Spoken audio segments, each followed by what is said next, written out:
Hungarian Folk Tales. The Frog, the Mouse and the Sausage.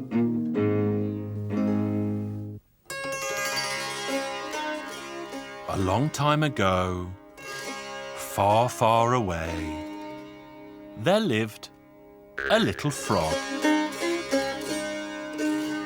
And the frog met a mouse and a sausage.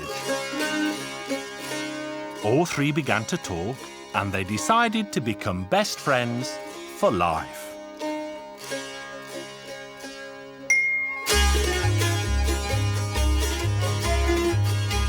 The mouse did all the cleaning, the frog did all the shopping, and the sausage cooked all the food.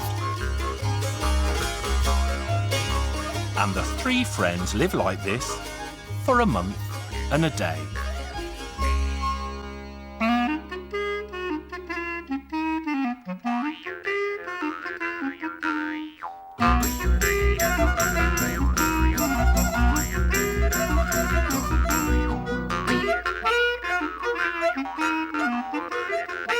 The sausage cooked such delicious food that they were always left licking their lips.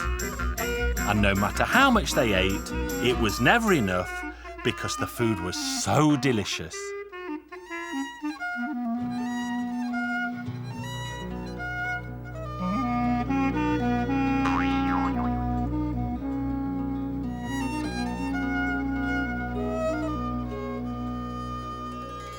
When the month was over, the sausage said, "We should really take turns, so who is going to cook the food instead of me?"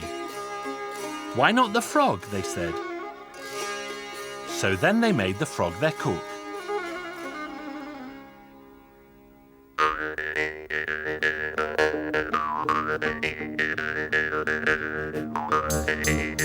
The frog tried this kind of dish, and that kind of dish, and that kind of dish, and this kind of dish, but he could never cook anything the others liked to eat.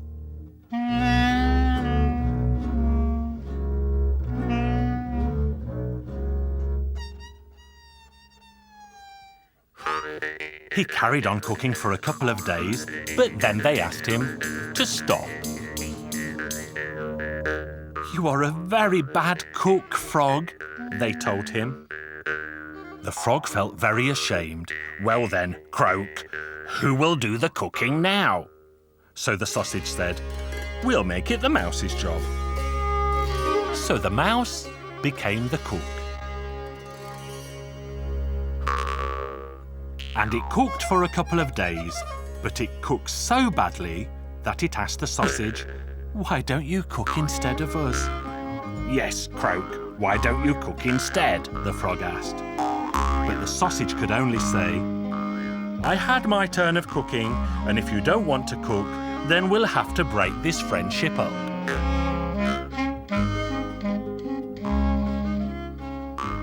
But they begged and begged the sausage until it finally agreed to cook for a couple of days more. The frog thought it could learn to cook by watching the sausage.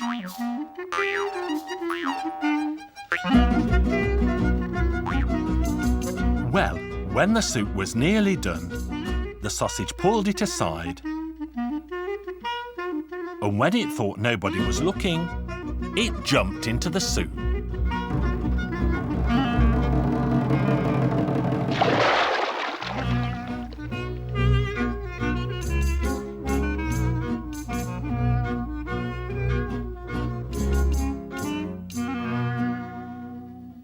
"Aha! Croak. Now I know why the soup tastes so good. Because the sausage always jumps into it first. Now I know how to cook." Then the frog offered to cook for them again. "Now I will be the cook, Croak. I know how to cook." So the frog put a big pot of water on the stove and made a big fire to get it good and hot. And it cooked it and cooked it. When it thought that the contents of the pot had cooked enough, the frog didn't wait for it to cool, but hopped right into the boiling hot soup. Well, The water was so terribly hot that it made the poor frog's skin all slimy and wrinkled. And that is where toads come from.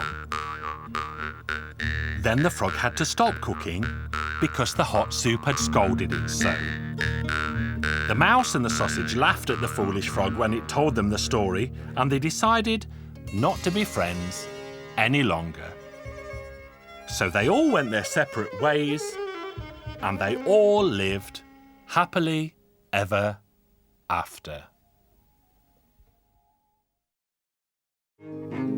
Hungarian Folk Tales. The King's Bread.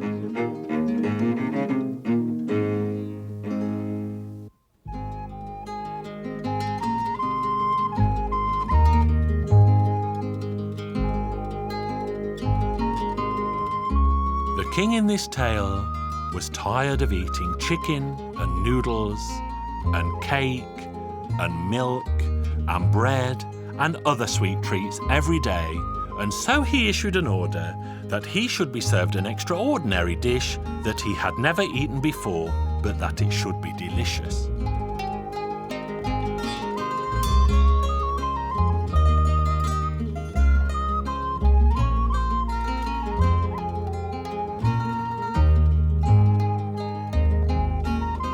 Well, the king's cook thought, I will do my very best.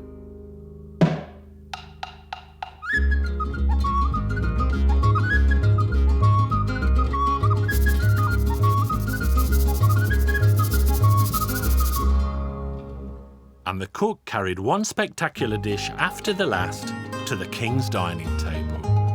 The cook tried all he could imagine: eggs with honey, pork with sugar, fish with cream, and walnuts baked in milk.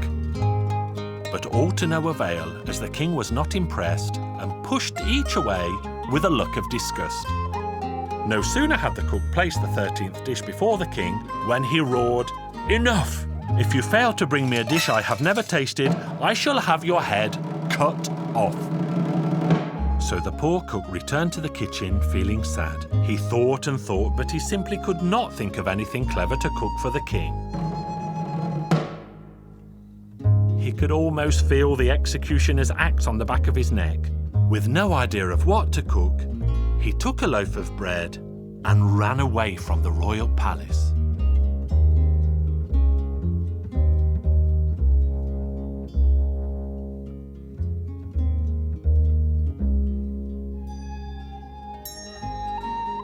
When time came for supper the following day, the king sat at his table, as he always did, but no dish was served before him.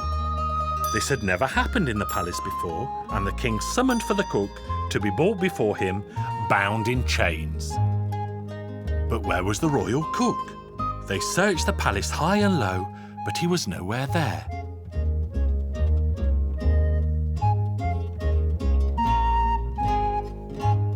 So then the king's carver said to the king, "Your Majesty, I have to tell you that the cook has run away." The king was furious. No supper, and now no cook. Was he the only man in the land to sit before a bare table when it was time to eat? So the king ordered his guards to saddle their horses, and he led them out of the palace on horseback, furious and famished.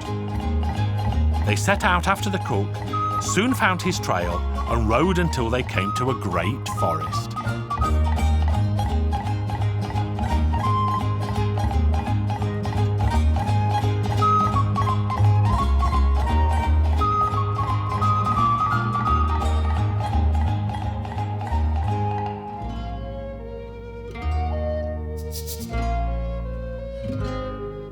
Here they searched low and high until they sighted him atop a tree, and the king shouted up, "Come down, you wretch, or I shall shoot." But the cook decided not to move and pretended to be dead, held aloft by the tree's strong branches. So the king called his men to chop the tree down. But the guards worked as slowly as they could because they all liked the cook very much indeed, and they felt sad for his sorry fate. the king would surely have the cook's head cut off, and they would be sorry to see him go, because he had the habit of giving them delicious tidbits that the king ignored. And the roast pork and chicken always made an excellent change to their daily ration of bread. The king soon saw that the guards were slacking and the tree would never be chopped down.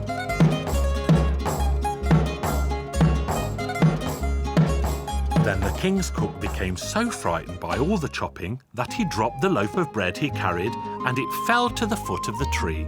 The king saw the loaf and wondered what on earth it could be. "It is a loaf of bread, sire, and not for a king, but a poor man's food." The king broke a little off and tasted it. "Oh, I've never eaten such delicious food since I was a baby in my mother's arms." "You rogue, you never told me that you could cook food as delicious as this loaf of bread. Come down and I shall pardon you for all your sins." The king's cook now knew that he was safe, and so he climbed down the tree and stood before his sovereign. "Cook, I order you that from now on, whatever you serve on my royal table must be accompanied by bread."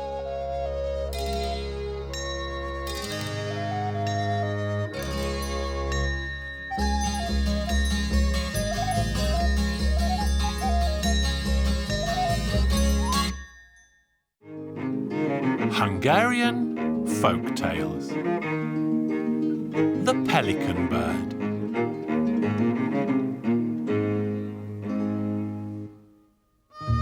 Once upon a time, there lived an old king, and the old king did not know whether to weep with sorrow or to weep with joy. "My dear daughter, when I was young, I had a pelican bird that could sing so beautifully. And as long as I heard that pelican bird sing, I stayed forever young and forgot all my troubles in the world. But one day my pelican bird vanished overnight, and I searched far and near to find it again, but sadly failed, and that is why I feel such sorrow. But I also feel great joy, because in all my travels, far and near, I have never seen a maiden fairer than you, my dear." "Well, father dear, if that is so, I will not marry until somebody brings that singing pelican bird back to you." "Oh, give it up, dear daughter, because you will die an old maid." "No, father, I will keep my vow." So the beautiful princess announced to all the world that she would only marry the man who brought back her father's singing pelican bird. So princes arrived and were sent forth to search the four corners of the world, but they all returned without the singing pelican bird. A handsome young tailor lived in the royal court, who could not bear to see his sovereign look so sad. So he packed his bag with bread, bacon and onions and set off in search of the singing pelican bird. The young tailor walked until he found himself in a dark forest, where he met a grey-haired beggar, and the beggar said, "Give me a slice of bread, and God will reward you." "Very well, old man, here you are. I know that you have come to this place to find the pelican bird. Many young princes have passed through this forest, and I asked them each for a slice of bread, but none of them helped me as you have, and they all went back to the palace empty-handed. A good deed deserves a just reward. The pelican bird is to be found beyond the vast ocean, but you cannot walk to this place. You need to go and see the old witch, who lives deeper still in the dark forest."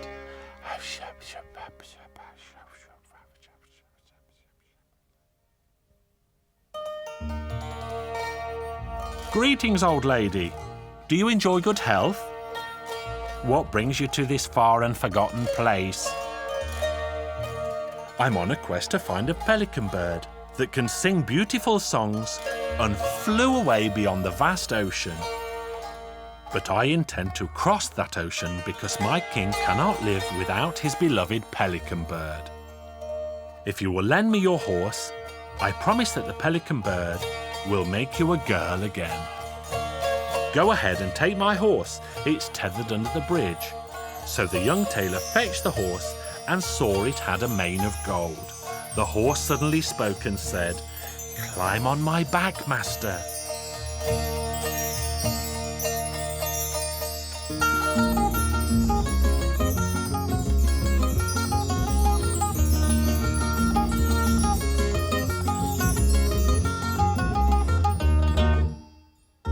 Master, I shall leave you now. You must travel on and ask about the whereabouts of the Pelican Bird, because one good question is worth 100 bad guesses. Wait, I shall give you this whistle. If you're ever in trouble, blow it and I will appear. Very well, horse, and the horse vanished. So the young tailor walked and walked until he met an ancient old woman. Old lady, please show me the way to the Pelican Bird. I plan to take it back to my king, whose heart is half filled with sorrow since it left him. I know, my child. I'll happily show you the way. Do you see that distant forest? You will find the Pelican Bird stuck up in the highest tree, where the poor thing has been suffering all these long years.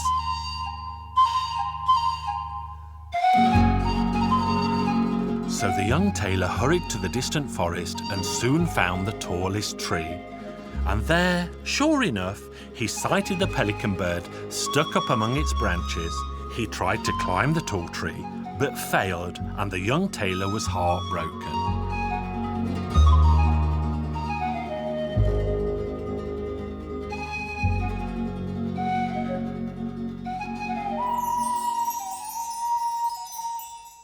Did you call me, master?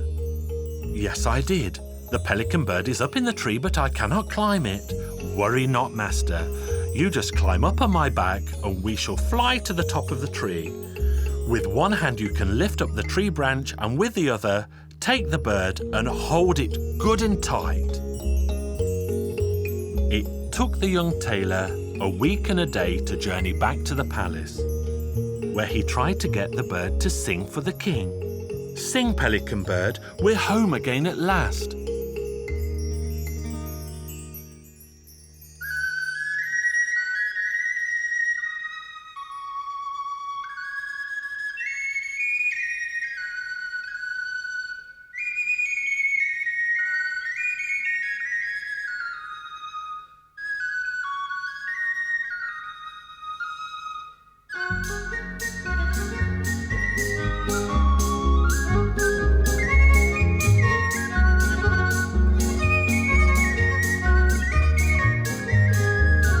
When they returned, the old king soon heard the Pelican Bird singing sweetly, and he was an old king no longer.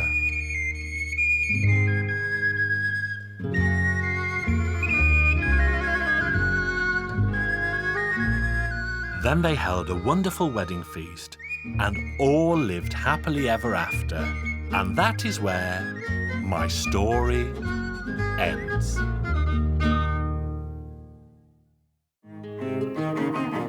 Hungarian Folk Tales. The king who did not want his daughter to marry. Once upon a time, there lived a king, a very rich king, in a castle. He had a beautiful daughter. He loved her so much that he did not want even to let her leave the castle, lest someone should take her from him.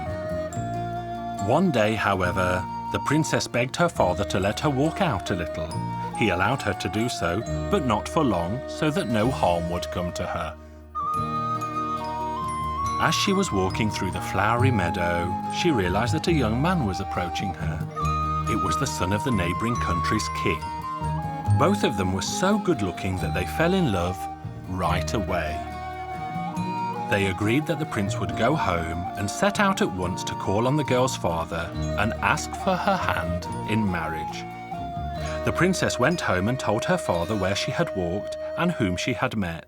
Her father grew terribly angry and nervous that someone might take away his precious daughter. He told his daughter that he'd rather put a curse on her forever than give her to the prince. He sent a messenger to the other king, telling him not to come and ask for the hand of his daughter. But if he still wished to come, he should do so with an army that could defeat him and take his castle. The prince had already set off to the king when the messenger arrived. The king gathered his soldiers and sent them with his son. The army set off. The other king's castle was high up on a hill from where they noticed the approaching army sent by the enemy king. The king called together all his men to defend the castle against the enemy. When the approaching army reached the hill, they sent a messenger to ask the king to give his daughter without further ado. The king sent back a message that he would not do so for anything in the world. They attacked the castle and lay siege to it. Then they noticed that there was no one on the inside fighting them. The lord of the castle said he did not wish his men to die, so anyone who wanted to leave was free to do so. When the army attacked the castle, all the men inside left through underground passages, leaving only the king and his daughter behind. The princess said she would not leave because she was so in love with the prince that there was nothing she wanted more than to be his wife. The father begged her in vain, but she would not leave. Then her father cast a spell on her, turning the princess into 3 types of animals. The spell could only be broken if a young man kissed the 3 animals in turn. Meanwhile, the enemy had managed to make its way into the castle. They searched for the princess but could not find her anywhere. The prince was desperate. He didn't know what to do. He let his men go home and asked them to tell his father that he would not go home until he managed to find the princess and take her with him. He looked for her high and low, but in vain. He went out of the castle and wandered in the forest. He sat down and was thinking what to do when an old woman approached him. "Dear Prince," the old lady said, "I know what your problem is and I also know how to solve it." The old woman was no less than a witch. "Tell me, old lady, I'll give you anything in exchange, but I must know the answer." "The princess will come out of the castle every moonlit night. And whatever shape she comes in, rest assured it is her. You must kiss these creatures 3 times in a row, and then the spell on the princess will be broken." The prince, who was prepared to do anything, waited for nightfall in the hope of seeing the princess. As the moon came up in the sky, he saw a little bunny rabbit hopping in front of the castle. He took a few steps in its direction, but the bunny did not move. He embraced it and kissed it 3 times, and the bunny vanished. No sooner had it disappeared than a big lion walked through the gate of the castle. Although the prince got cold feet, he remembered the old woman's words, so he approached the lion, embraced it and kissed it 3 times, and the lion did him no harm. Then it disappeared too. Hardly had the lion gone when the prince saw the castle surrounded by flames. A 7-headed dragon emerged, spitting fire from all of its mouths and lighting up the nearby forest. The prince took fright. This surely can't be the princess. But the dragon approached him relentlessly, showing him the huge keys in its hands as if to spur him on and say, "Never fear, sweetheart." Then the prince went up to it, embraced it and kissed it 3 times, upon which the dragon turned into the princess. They both rejoiced, and she gave him the keys. "Now I am yours, and with me all the wealth in this castle." They entered the castle, and she showed him all the riches. Luckily, there were 6 horses there, so they put them before a carriage and drove to the prince's father, the king. There they held their wedding right away, yet the bride did not seem very happy. The prince asked her what the problem was. "I can't be happy until my father is here beside me." The prince said to her, "Well, we'll find him somewhere." They didn't have to look for him for too long, as he was already on his way there. He learned that the prince had broken the spell cast on his daughter, so he came to see her. The old man was led to his daughter. They saw each other, embraced, and rejoiced upon finding each other at long last. The old man made his peace with his daughter, and the wedding feast went on and on and on.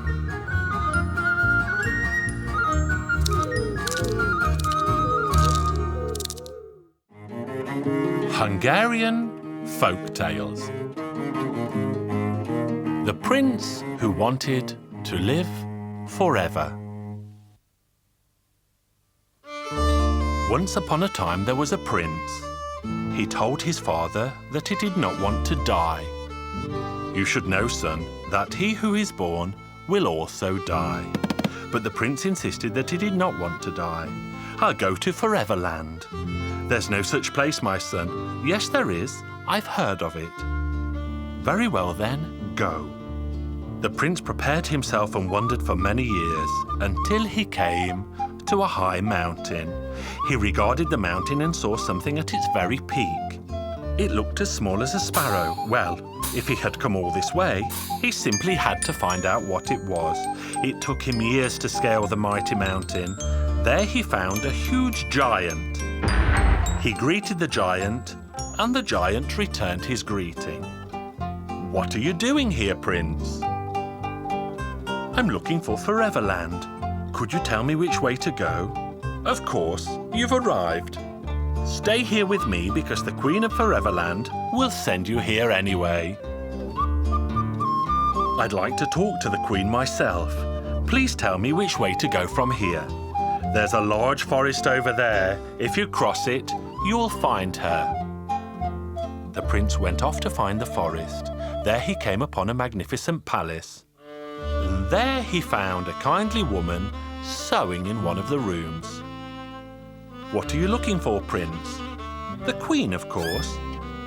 "Well, don't go any further, because she will send you here anyway. Stay with me, and we can talk." "But I wish to talk to the Queen herself." "You cannot get in to see her, because you have to go through 3 iron gates, and each is guarded by 3 wild beasts. But if you don't want to stay here, I'll give you 3 bread buns. Should the animals attack you at the gates, give them a bun, and the iron gates will open." And so it all happened. When the 3rd iron gate opened up, the prince saw the Queen was standing in the middle of a courtyard. She asked the prince what had brought him to her palace. "I've come looking for you." "Then stay here with me." And the prince stayed. Time went by, and one day the prince said to the Queen, "Listen, I'd like to go home. I left my old parents behind, and I'd like to see how they are." The Queen laughed. "Being a prince has not made you any wiser. How many years do you think you've been here? 3 years? You've been here for 3,000 years, but I won't keep you from going if you really want to. I'll give you a pair of shoes. Take them with you. A man will attack you. Tell him you'll go with him and then put on these shoes." So the prince set off, and he wandered and wandered until he reached a town. But the town was no longer the same as it had been. He asked a few people if they knew the king by such and such a name. No, nobody knew him. He asked the oldest looking man who was the oldest man in town. The man showed him the house where a 300-year-old man lived. The prince went to see him. "Do you remember my father, old man?" "Oh, my son, I've never even heard of him." As night fell, the prince found himself a room, made himself a bed out of hay, and went to sleep. In the morning, he woke up with a man standing right in front of him. "Hail, Prince! I've been looking for you for 3,000 years, and now I've found you. come with me because you ought to have died a long time ago. Wait a minute, let me put on these shoes. Let's go out, and then I'll go with you. When the prince put on the shoes, they whizzed him away at once. Death rushed after him everywhere but failed to catch the prince. When the prince reached the walls of the Queen's palace, the Queen of Foreverland was standing there in the courtyard. She shouted to Death, "Don't you touch that man. I'll go out and take care of him. I'll throw him up high, and if he falls outside the walls, he'll be yours. But if he falls within the walls, he'll be mine." When the king threw the prince up high, Death danced and clapped, thinking that he was going to fall outside. But as it happened, he landed within the walls. The queen then chased Death away, telling him never to return to her land again, otherwise he would surely die himself. So the prince stayed with the queen, and they both lived happily ever after.